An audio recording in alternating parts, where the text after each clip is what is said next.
မဲမင်္ဂလာပါရှယ်ထွေးမိုင်းစင်ကနေပြန်လဲကြိုဆိုလိုက်ပါတယ်ကျွန်တော်ဒီ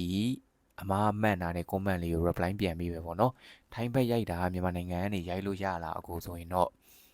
ရပါတယ်ရပါတယ်ဆိုတော့ကျွန်တော်ကတော့ပွဲစားတော့မဟုတ်ဘူးပေါ့နော်ဒါပေမဲ့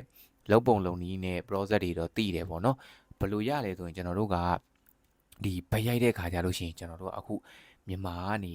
တက်မလာသေးပဲနဲ့မြန်မာကနေလှမ်းပြီးတော့ဒီဘက်ကနေစိတ်ချရတဲ့အကျိုးဆောင်တွေကိုနာမည်စာရင်းပေးထားတာတွေရတယ်ပေါ့နော်ဒီလိုတချို့ကျတော့ဆယံငွေကြိုကောက်တာတွေရှိတယ်တချို့ကျတော့ဆယံလည်းမကောက်ဘူးဒီတိုင်းနာမည်စာရင်းယူထားတာပဲရှိတယ်ကျွန်တော်သိရသလောက်ဆိုရင်သူတို့ဘာတွေပေးရလဲဆိုရင်ကျွန်တော်တို့ passport ရှိတဲ့လူဆိုရင် passport မျက်နှာပြင်ပြီးတော့ကိုယ်တစ်ပိုင်းပုံအဲ့လောက်ပဲပေါ့နော်မြန်မာပြည်ကနေလမ်းပြီးတော့သူတို့စရင်ကြိုယူဆိုကြိုပေးထားလို့ရတယ်ပေါ့နော်ဘလို့ချိန်မှာ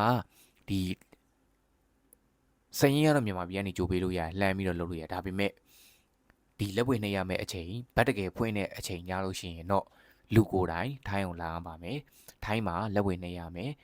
တွေးစစ်ကမယ်အဲ့လာတွေအကုန်လုံးကတော့ဒီထိုင်းနိုင်ငံမှာရောက်နေမှာပဲရပါမယ်အဲ့လာမှာပဲ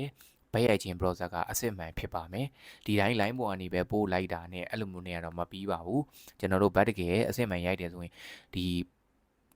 ဘတ်မပွင့်ခင်ရအချိန်တွင်းရတော့ကျွန်တော်မြန်မာပြည်ကနေစရင်လန့်ပေးလို့ရတယ်ဘယ်နေရာမှာပဲဖြစ်ဖြစ်စရင်လန့်ပေးလို့ရတယ်ဒါပေမဲ့တကယ်တမ်းအခုဘတ်ဖွင့်လာတဲ့နေ့ကျရင်စရင်ပုံမှန်နဲ့ဘတ်ဖွင့်နေဆိုရင်ကျွန်တော်တို့ဒီဘတ်ဖွင့်ရက်က15ရက်ပေးတယ်ပေါ့နော်အဲ15ရက်အတွင်းမှာလက်ပွင့်နှိပ်ကြတယ်သွေးဆေးချက်တွေအဲ့လာတွေအကုန်လုံးပြီးအောင်လုပ်ကြတယ်ပေါ့နော်အဲ့တော့အဲ့ဒီ15ရက်အတွင်းကိုလူကိုယ်တိုင်ရောက်နေရမယ်ကျွန်တော်တို့လက်ပွင့်နှိပ်ကြတွေလောက်ရမှာဖြစ်တဲ့အတွက်ကျွန်တော်တို့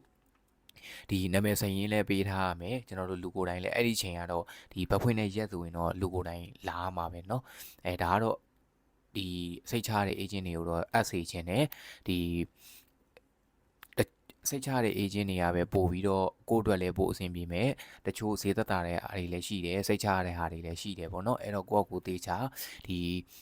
group တွေဒီမှာပဲရှာပြီးတော့မှဒီ essay ရှင်နေပေါ့နော်တကယ်လို့တိုင်းနိုင်ငံမှာတခုသိချင်တာပဲဖြစ်ဖြစ်ကျွန်တော်ရဲ့ဒီ TikTok comment အောက်မှာရေးခဲ့လို့ရပါတယ်ကျေးဇူးတင်ပါတယ်နောက်ဗီဒီယိုမှာဆက်တွေ့ပါမယ်ခင်ဗျ